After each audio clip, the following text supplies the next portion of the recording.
मेरे प्यारे दोस्तों नमस्कार। ध्यान ही जीवन है और जीवन ही परमात्मा है की राह में आप सभी का स्वागत है। एक प्रश्न बहुत से साधकों के मन में होता है और कई लोगों को इस प्रश्न के प्रति थोड़े से भ्रम भी होते हैं और इसमें अक्सर कई आध्यात्मिक राह के साधक भाइयों में द्वंद्व भी रहता है और आपसी मतभेद भी रहता है कि मूल परमात्मा कई सोचते हैं श्री राम हैं, कई भक्त और साधक सोचते हैं मूल परमात्मा श्री कृष्ण हैं। जो शिव जी को मानने वाले हैं वे सोचते हैं प्रभु भोलेनाथ ही सारे संसार के, सारे ब्रह्मांड के मूल परमात्मा हैं। तो ऐसा ही एक प्रश्न हमें हमारे साधक ने किया था,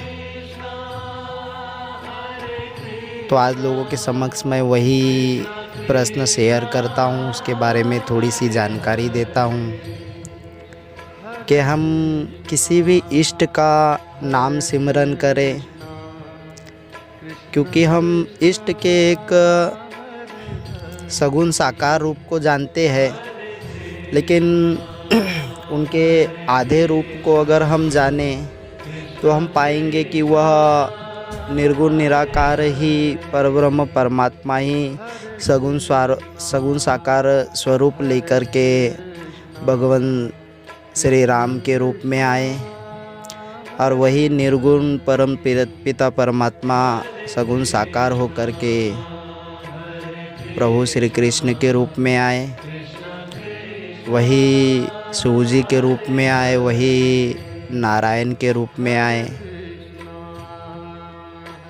तो आप किसी भी इष्ट का नाम सिमरन कर सकते हैं।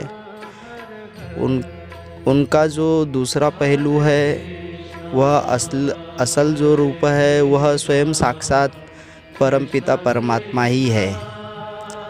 तो आप चाहे भगवान श्री राम का नाम सिमरन करें और उनकी राह पे चले, बस यही ख्याल रहे कि एक साधे सब सदे, सब साधे सब जाए। तो बस एक ही इष्ट को मान के और उन्हीं के प्रति पूर्ण समर्पण करिए और उन्हीं की भक्ति करिए और उन्हीं को मूल परमात्मा जानिए।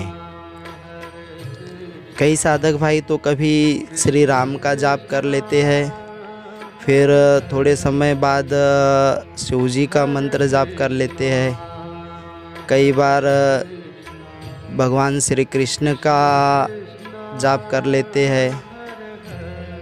तो देखिए सारे राह वहीं जाते हैं, क्योंकि वह मूल परमपिता परमात्मा तो एक है।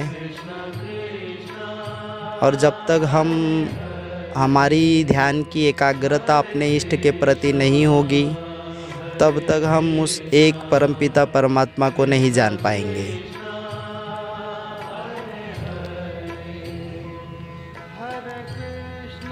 तो किसी भी प्रभु का, अपने इष्ट का आप नाम सिमरन कर सकते हैं और वह नाम और अपने इष्ट का ध्यान आपको उस परमपिता परमात्मा तक पहुंचा ही देगा, क्योंकि वे स्वयं वही है। बस हम उन्हें दो में बांट के देखते हैं। आज काफ़ी समय से संतों में, साधुओं में थोड़ा सा निर्गुण निराकार और सगुण साकार के प्रति दुई है कि कई लोग सोचते हैं कि यह तो निर्गुण निराकार के उपासक है और कई लोग सगुण साकार के उपासक करके चलते हैं,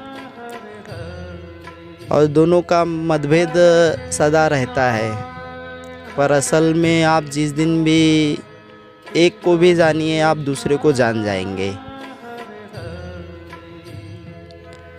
तो एक के प्रति पूर्ण समर्पित रखिए, अपने प्रभु, अपने इष्ट के प्रति, जिसे भी आप मानते हो। आपके रोम रोम में उन्हीं का नाम सिमरन हो, आपके मन में सदा उन्हीं का ध्यान रहे। तो वही एक राह से आप पूर्ण परमात्मा को जान जाएंगे और संसार के सारे रहस्यों से भी आपके प्रति पर्दा उठ जाएगा। आप सारे रहस्यों को जान जाएंगे, क्योंकि जिसने उस एक को जाना उसी ने सबको जाना। और जिस दिन आप उस एक को जान जाएंगे, आपको यह सारे भेद एक दिखाई देंगे और वही निर्गुण निराकार परमात्मा सगुण साकार रूप में सारा संसार बन के आया आपको दिखाई देगा। तो एक के प्रति पूर्ण समर्पित रहिए, हर पल में अपने इष्ट का ध्यान करिए और हर पल में अपने इष्ट के नाम का स्मरण करिए, अपने इष्ट के नाम का जाप करिए। बस उन्हीं की दृष्टि से ही संसार को देखिए। कई साधक भाई है जो अपने इष्ट को मानते हैं, पूजा करते हैं, प्रार्थना करते हैं, पर जीवन अपने हिसाब से चलते हैं, अपने जीवन को अपने हिसाब से चलाते हैं। तो आप जिस इष्ट को मान रहे हैं, जिनकी पूजा प्रार्थना कर रहे हैं, उन्हीं के अनुसार अपने जीवन को बनाइए। वे अपने जीवन में कैसे जिए, कैसे सदाचार किए, उन्होंने हमारे लिए ही तो लीला रची है इस संसार में आके। यह हमें राह दिखाई है कि कैसे इस संसार में जिया जाए। तो उन्हीं के आचार विचार और उन्हीं के अनुसार हमें अपना जीवन बनाना चाहिए, तभी हम अपने इष्ट को समर्पित हो सकेंगे। और जो इष्टमय हो गया, जो अपने प्रभु के हिसाब से हो गया, उनके हिसाब से अपने जीवन को बना लिया, तो उसके जीवन का उद्धार हो जाता है और उसका जीवन सदा आनंदमय रहता है। भले उसकी परिस्थिति कैसी भी हो, लेकिन उसके भीतर सदा आनंद बना रहेगा। कई लोग हैं जो समर्पण पूर्ण कर नहीं पाते हैं और अपने अनुसार जीवन जीते हैं और सोचते हैं कि हम परमात्मा की भक्ति कर रहे हैं और प्रभु हमारे जीवन को सुंदर बना देंगे।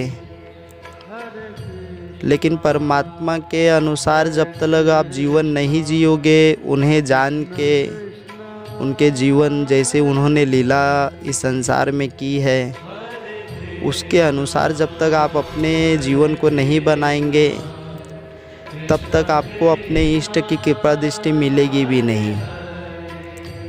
तो अपने इष्ट की कृपा दृष्टि होने के लिए ही उन्हें अपने मन में बसाइए और अपना स्वभाव बना लीजिए, तभी अपने परमपिता परमात्मा की भी कृपा हो जाएगी और आपके जीवन का उद्धार हो जाएगा। नमस्कार।